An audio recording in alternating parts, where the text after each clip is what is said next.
اعوذ باللہ من الشیطان الرجیم بسم اللہ الرحمن الرحیم کل نفس ذائقۃ الموت ونبلوکم بالشر والخیر فتنہ والینا ترجعون۔ ہر جی کو موت کا مزہ چکھنا ہے، ہم آزمائیں گے تم کو برائی سے بھی اور بھلائی سے بھی، اور ہماری طرف تم کو لوٹ کر جانا ہے۔ یہ جو لفظ ہے کل نفس ذائقۃ الموت، قرآن کریم میں 3 جگہ آیا ہے، ایک 4 پارے میں، ایک 70ویں پارے میں جو آج پڑھا گیا، اور ایک 21ویں پارے میں۔ قرآن کریم نے اعلان کیا ہے کل من علیہا فان، ہر چیز کو فنا ہے، وَيَبْقَى وَجْهُ رَبِّكَ ذُو الْجَلَالِ وَالْإِكْرَامِ، ایک اللہ کی ذات باقی رہنے والی ہے۔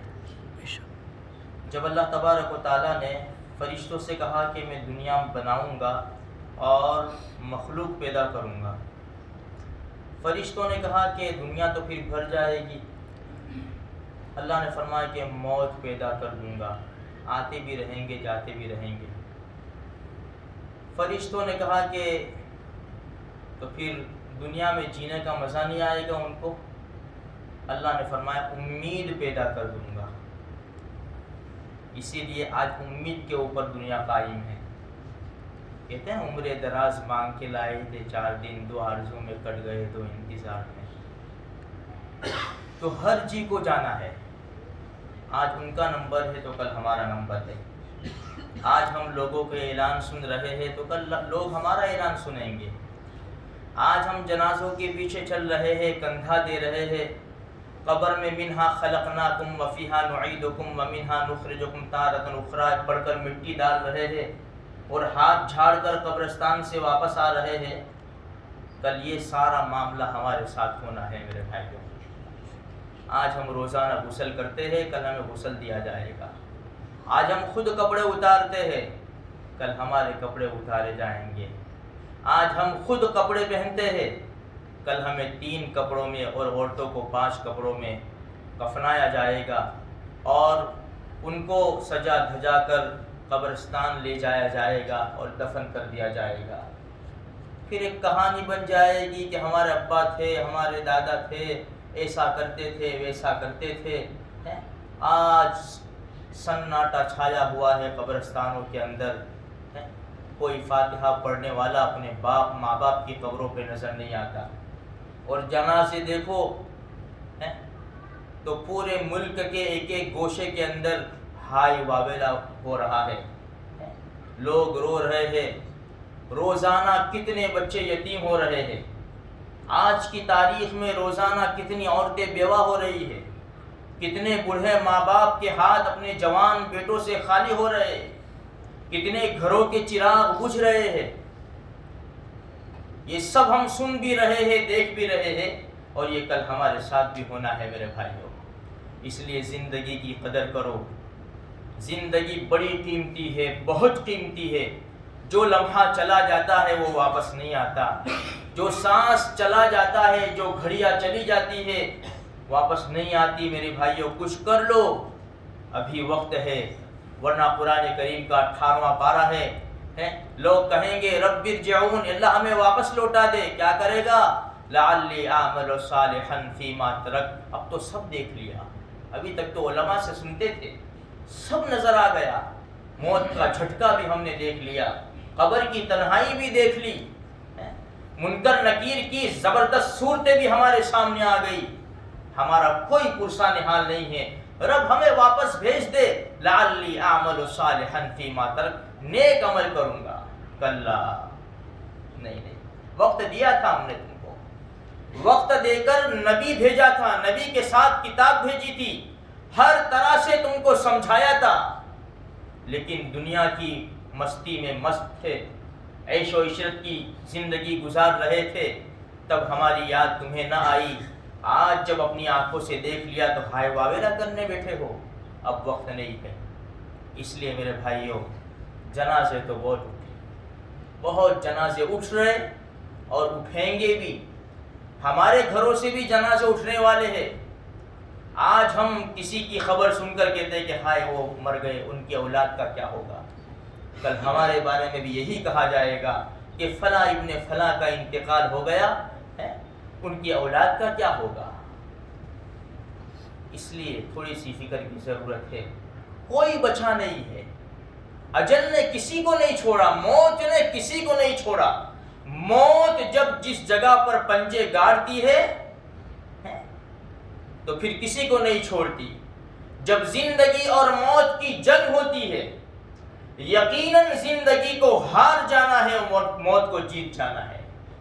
اجل ہی نے چھوڑا نہ کسرا نہ دارا، اسی سے سکندر صفاتے بہارا. ہر ایک لے کے کیا کیا نہ حسرت سدھارا، پڑا رہ گیا سب یہی ٹھاٹ سارا. جگہ جی لگانے کی دنیا نہیں ہے، یہ عبرت کی جا ہے تماشا نہیں ہے. کوئی نہیں بچے گا، کوئی نہیں بچے گا.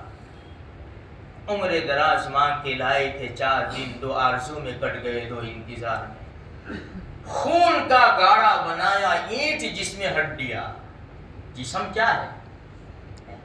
اینٹ ہڈیاں، یہ اینٹ ہے، اینٹوں کا کام دے رہی ہے. اور یہ جسم کھڑا ہے، بنا ہے، خون کا گاڑا بنا، جس طرح سیمنٹ کا گاڑا بنا کر اس میں ڈالتے ہیں عمارت میں. خون کا گاڑا بنایا اینٹ جس میں ہڈیاں، چند سانسوں پہ کھڑا ہے یہ خیالی آسماں. موت کی پرزور آندھی جس دم آ کر اسے ٹکرائے گی، بس ٹوٹ کر یہ عمارت خاک میں مل جائے گی. یہ ہمارا اینڈ ہے، یہ ہمارا آخری ہمارا یہ پکچر ہے. بس کسی بڑے ظالم آئے ان کو بھی نہیں چھوڑا موت نے. ہاں، حضرت انس رضی اللہ تعالیٰ عنہ فرماتے ہیں مدینہ منورہ میں سب سے خوبصورت دن وہ تھا جب اللہ کے رسول صلی اللہ علیہ وسلم مدینہ میں تشریف لائے تھے مکہ مکرمہ سے. ہر طرف خوشی کے نغمے گائے جا رہے تھے، ہر گھر کے اندر خوشی تھی. مدینہ منورہ کے رہنے والی ہر بچی کے اندر خوشیاں تھی اور نغمے گائے جا رہے تھے. طلع البدر علینا من ثنیات الوداع وجب الشکر علینا ما دعا للہ داعی. پھر انس رضی اللہ تعالیٰ عنہ فرماتے ہیں کہ ایسا تاریک دن بھی میں نے دیکھا مدینہ منورہ کا کہ اس سے زیادہ تاریک اور کالا دن نہ کبھی اس سے پہلے آیا تھا نہ کبھی اس کے بعد آئے گا، اور وہ ہے نبی کریم صلی اللہ علیہ وسلم کے دنیا سے پردہ فرمانے کا دن. آج ہم کیا لوگوں کی باتیں کریں گے کہ اس کو کورونا میں ایسا ہو گیا، اس کو ایسا ہو گیا. آؤ دیکھو تو صحیح ہمارے نبی نے آخری دن کیسے گزارے.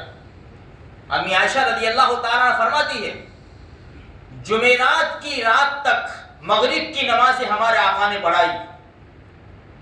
پھر مغرب کی نماز پڑھانے کے بعد بہت زیادہ کمزوری ہو گئی. آنکھ کھلی، پوچھا عشاء کی نماز ہو گئی؟ فرمایا کہ نہیں، لوگ انتظار میں ہیں آپ کے. امی فرماتی ہے کہ نبی صلی اللہ علیہ وسلم فرمایا لگن میں پانی رکھو. لگن میں پانی بھر دیا. دونوں جہان کے سردار اللہ کے محبوب نے غسل کیا. غسل کر کے سوچا کہ میں مسجد میں جاؤں، لوگوں کو نماز پڑھاؤں، مسلمانوں کو. جیسے غسل کر کے جانے کی تیاری کی، پھر اللہ کے رسول کے اوپر غشی طاری ہو گئی. ہمارے نبی بے ہوش. کائنات نے ایسا منظر نہیں دیکھا ہوگا. صحابہ کرام کے کیا حالات ہوں گے یہ منظر دیکھ کر. پھر ہمارے نبی کو تھوڑی دیر کے بعد ہوش آتا ہے. پھر ہمارے نبی نماز کے بارے میں پوچھتے ہیں مسلمانوں نے نماز پڑھی؟ نہیں یا رسول اللہ ابھی نہیں پڑھی. ہمارے نبی فرماتے ہیں لگن میں پانی رکھو. دوسری مرتبہ غسل کیا، پھر ہمت کی مسجد میں جانے کی، پھر نبی بے ہوش ہو کر گرے، پھر غشی طاری ہوئی. 3 مرتبہ ایسا ہوا، 3 مرتبہ. پھر فرمایا ابو بکر سے کہو نماز پڑھائے مسلمانوں کو. ابو بکر صدیق رضی اللہ تعالیٰ نے نماز پڑھائی. ہمارے نبی کی زندگی میں 17 نمازیں پڑھائی ابو بکر صدیق رضی اللہ تعالیٰ عنہ نے. ایک دن پہلے ظہر کی نماز کا وقت تھا. 2 صحابی کے کندھے پر سہارا لگ کر ہمارے نبی تشریف لائے. ابو بکر صدیق رضی اللہ تعالیٰ نماز پڑھا رہے تھے، انہوں نے دیکھا تو ہٹنے لگے، نبی نے فرمایا، اشارہ کر کے فرمایا کہ نہیں، ٹھہر جاؤ۔ انہوں نے کہا کہ مجھے ابو بکر صدیق رضی اللہ تعالیٰ کے بائیں طرف بٹھاؤ، بائیں طرف بیٹھے، اور اللہ کے رسول صلی اللہ علیہ وسلم نماز پڑھا رہے تھے، تکبیر بول رہے تھے، اور ابو بکر صدیق رضی اللہ تعالیٰ عنہ اشارہ کر کے یا تکبیر کہہ کے لوگوں کو نماز پڑھا رہے تھے۔ بائیں طرف کس لیے؟ اس لیے کہ جب دو ہی مقتدی اور امام ہو تو امام جب کھڑا رہے گا تو اس کی داہنی طرف مقتدی کھڑا رہے گا، ایک مقتدی۔ تو ابو بکر صدیق رضی اللہ تعالیٰ عنہ چونکہ امام تھے تو اب ہمارے نبی کو بائیں طرف کھڑا ہونا تھا تاکہ ابو بکر صدیق رضی اللہ تعالیٰ عنہ داہنی طرف آ جائے۔ جب نماز ہو گئی تو اللہ کے رسول صلی اللہ علیہ وسلم نے اپنے غلاموں کو آزاد فرمایا۔ کائنات کے سردار کے پاس 7 دینار تھے، صرف 7 دینار تھے نبی کے پاس اخیری وقت میں۔ وہ 7 دینار کا صدقہ کیا، اپنے پاس جو ہتھیار تھے خود کے مسلمانوں کو ہبا کر دیا۔ پھر اللہ کے رسول صلی اللہ علیہ وسلم نے عام اعلان کیا، جس کا میرے اوپر جو حق ہے وہ مجھ سے لے لے۔ کسی نے کہا، کسی صحابی رضی اللہ عنہ کہ 3 دینار مجھے لینے ہیں۔ اللہ کے رسول صلی اللہ علیہ وسلم نے حضرت عباس رضی اللہ یا کسی کو حکم کیا، ان کو 3 دینار دے دو۔ پھر اللہ کے رسول صلی اللہ علیہ وسلم نے مسلمانوں سے کہا کہ میں نے اگر کسی کو کوڑا مارا ہو یا میں نے کسی کو برا بھلا کہا ہو، آ جاؤ بدلہ لے لو۔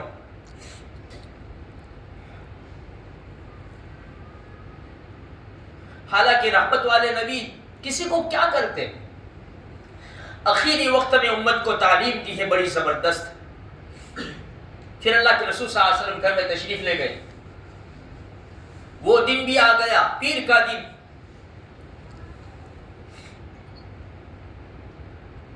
فجر کی نماز کے بعد ذرا افاقہ ہوا تو صحابہ اپنے اپنے گھر چلے گئے، لیکن جب سورج ابھی ڈھلا نہیں، یہ زوال کا وقت تھا، ہمارے نبی صلی اللہ علیہ وسلم کی طبیعت زیادہ خراب ہوئی۔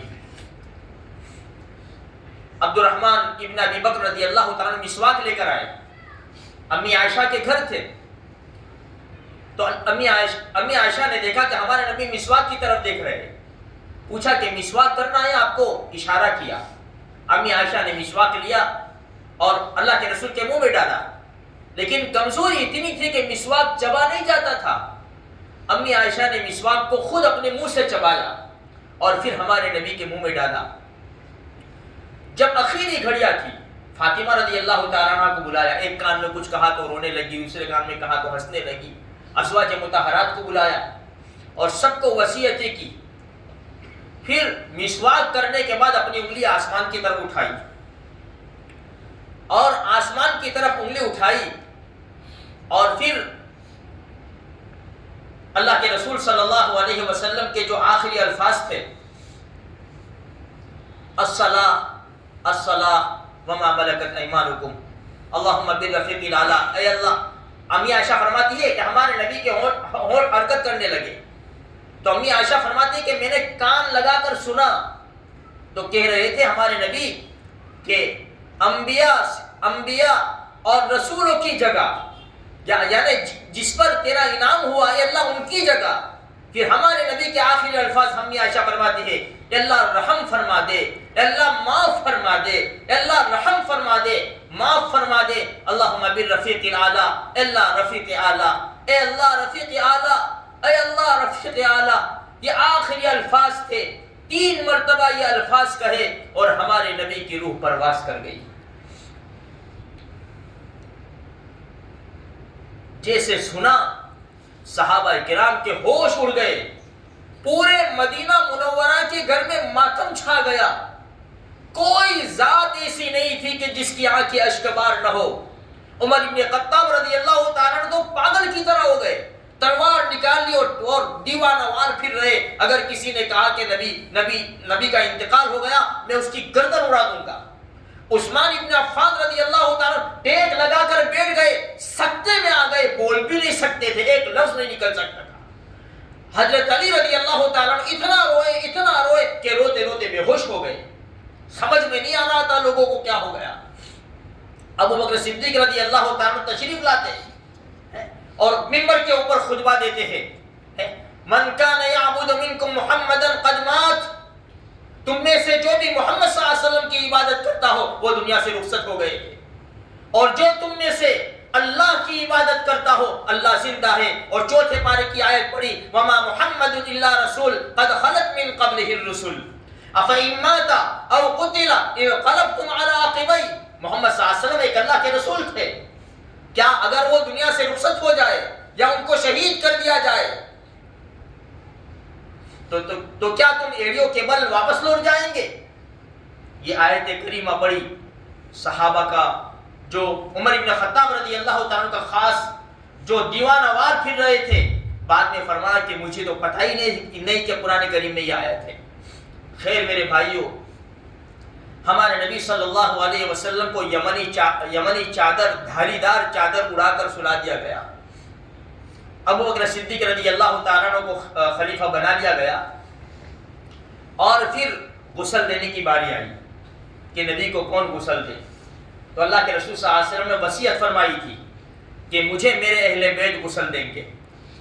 تو حضرت علی رضی اللہ تعالیٰ عنہ، حضرت عباس رضی اللہ تعالیٰ عنہ، حضرت عباس رضی اللہ تعالیٰ عنہ کے دو بیٹے فضل اور قسم رضی اللہ تعالیٰ عنہ، ہمارے نبی کے آزاد کردہ غلام شقران حضرت اسامہ رضی اللہ تعالیٰ عنہ، اور ایک صحابی اور جن کا نام اوس رضی اللہ تعالیٰ عنہ بتایا جاتا ہے، حضرت علی کپڑے اتارے بغیر ہمارے نبی کو غسل دیا گیا، کپڑے اتارے بغیر۔ شقران رضی اللہ تعالیٰ عنہ پانی ڈالتے تھے، اسامہ اور شقران رضی اللہ تعالیٰ، حضرت علی رضی اللہ تعالیٰ عنہ اپنے ہاتھ مبارک سے اللہ کے رسول صلی اللہ علیہ وسلم کی بودی کے اوپر، جسم کے اوپر ہاتھ پھرتے تھے، ملتے تھے، اور حضرت اوس رضی اللہ تعالیٰ عنہ نے ٹیک دے کر ہمارے نبی کو بٹھایا ہوا تھا، اور حضرت عباس رضی اللہ تعالیٰ عنہ اور ان کے دو بیٹے کروٹ بدل رہے تھے۔ غسل دینے کے بعد پھر ہمارے نبی کو کفن پہنایا گیا۔ اب بات یہ آئی کہ قبر کہاں کھودے۔ ابو بکر صدیق رضی اللہ تعالیٰ عنہ نے فرمایا کہ میں نے نبی کریم صلی اللہ علیہ وسلم سے سنا تھا کہ نبی وہیں دفن ہوتے ہیں جہاں پر وہ دنیا سے پردہ فرماتے ہیں، جس جگہ پر دنیا سے پردہ فرماتے ہیں نبی وہیں دفن ہوتے ہیں۔ اچھا، اب قبر کھودنے کا مسئلہ آیا، بھائی قبر کون کیسی کھودے، ایسی سیدھی کھودے یا بغلی کھودے؟ اس میں شور ہو گیا۔ مکہ مکرمہ میں سیدھی قبر کھودی جاتی تھی اور مدینہ منورہ میں بغلی قبر کھودی جاتی تھی، تو شور ہو گیا، کوئی کہنے لگا کہ نہیں سیدھی قبر کھودیں گے، کوئی کہنے لگا بغلی قبر کھودیں گے۔ عمر بن خطاب رضی اللہ تعالیٰ نے آواز لگائی، شور نہ کرو، نبی موجود ہے۔ جس طرح نبی کے زمانے میں، نبی کی زندگی میں تم نبی کے سامنے اونچی آواز سے نہیں بولتے تھے، اسی طرح نبی ابھی بھی موجود ہے، نبی کے سامنے اونچی آوازیں نہ کرو۔ قبر کھودنے والے کو بلا لاؤ، بھیجو، جو جلدی آ جائے گا وہ اسی قبر کھود دی جائے گی۔ قبر کھودنے والوں کو پیغام دیا گیا۔ ابو طلحہ رضی اللہ تعالیٰ عنہ جلدی تشریف لے آئے، مدینہ منورہ کی طرح بغلی قبر کھودی گئی۔ منگل کا پوری جنازے کی نماز، بھائی جنازہ کس طرح پڑھا جائے گا؟ اللہ کے رسول صلی اللہ علیہ وسلم فرمایا جب میرا کفن ہو جائے تو تم باہر نکل جانا، سب سے پہلے فرشتے آئیں گے اور میری جنازے کی نماز پڑھیں گے، اس کے بعد میرے اہل بیت جنازے کی نماز پڑھیں گے، اس کے بعد مسلمان مرد آئیں گے، پھر مسلمان عورتیں آئے گی، اور پھر مسلمان بچے آ کر نماز پڑھیں گے۔ نماز کیسی پڑھی گئی؟ فرمایا کہ جیسی ہم نماز پڑھتے ایسی پڑھی گئی، یا تو پھر دوسرا قول یہ ہے کہ ابو بکر صدیق رضی اللہ تعالیٰ عنہ اور عمر ابن خطاب رضی اللہ تعالیٰ عنہ مہاجر انصار کو لے کر چھوٹے سے کمرے میں داخل ہوئے اور ہمارے نبی کے سامنے سلام پیش کیا، الصلاۃ والسلام علیک یا رسول اللہ صلی اللہ علیہ وسلم۔ پھر اس طرح لوگ آتے رہے، سلام پیش کر کے جاتے رہے، پورا منگل کا دن اس میں چلا گیا۔ اب منگل کا دن گزر گیا، کل بدھ کا دن تھا، آج رات کو ہمارے نبی کو سپرد خاک کیا گیا، ہمارے نبی کو قبر مبارک میں اتارا گیا، اور ہمیشہ کے لیے اس امت سے ہمارے نبی کو چھپا دیا گیا۔ امی عائشہ رضی اللہ تعالیٰ عنہ فرماتی ہے ہمیں نہیں معلوم تھا کہ کب دفن ہوں گے، لیکن جب دفن کر دیا گیا اور پھاوڑوں کی آواز آئی کہ مٹی ڈال رہے تھے، تب ہمیں پتا چلا کہ نبی کریم صلی اللہ علیہ وسلم کو آدھی رات کو سپرد خاک کیا گیا۔ میرے بھائیوں، لوگ بیٹھے ہوئے تھے، ایک کونے میں سے آواز آئی اور آواز نے آ کر تعزیت کی، حضرت علی رضی اللہ یعنی تعزیت کی اور لوگوں کو سکون دلایا، اطمینان دلایا۔ حضرت علی رضی اللہ عنہ فرمایا جانتے بھی ہو یہ کس کی آواز تھی؟ فرمایا یہ حضرت خضر علیہ السلام کی آواز تھی۔ خیر میرے بھائیوں، وقت زیادہ ہو گیا، آج 5 منٹ زیادہ ہو گئی، معاف کرنا، لیکن نبی کریم صلی اللہ علیہ وسلم کی حالات ہے، آج چیخ و پکار ہو رہی ہے۔ دیکھو تو صحیح، پیچھے تو چلے جاؤ 1400 سال پیچھے، مدینہ منورہ میں کیسا کوہرام مچا ہوگا۔ ایسی مصیبت دنیا نے نہیں دیکھی ہوگی، مسلمان دنیا نے ایسی مصیبت نہیں دیکھی ہوگی۔ بس اللہ تبارک و تعالیٰ سے دعا ہے میرے بھائیوں کہ اللہ تبارک و تعالیٰ ہم گنہگار امت کو معاف فرماوے اور ہم گنہگار امت کی طرف سے ہمارے نبی کو بہترین بدلہ نصیب فرماوے، اور کل قیامت کے میدان میں ہمارے نبی کے سامنے اللہ پاک ہمارے گناہوں کو چھپا دے۔ بس اللہ تبارک و تعالیٰ سے یہی التجا ہے، اللہ ہم سب کے گناہوں کو معاف فرما، نبی کریم صلی اللہ علیہ وسلم کی برکت سے اس امت کے اوپر رحم فرما، امن و امان کی زندگی نصیب فرما، اللہ چین سکون کی زندگی نصیب فرما، مصیبت کو دور فرما، ہم سب کو نبی کریم صلی اللہ علیہ وسلم کے ہاتھوں جامع کوثر نصیب فرمانا۔ جزا اللہ عنا محمد ما هو اهله صلی اللہ علیہ وسلم، آمین آمین۔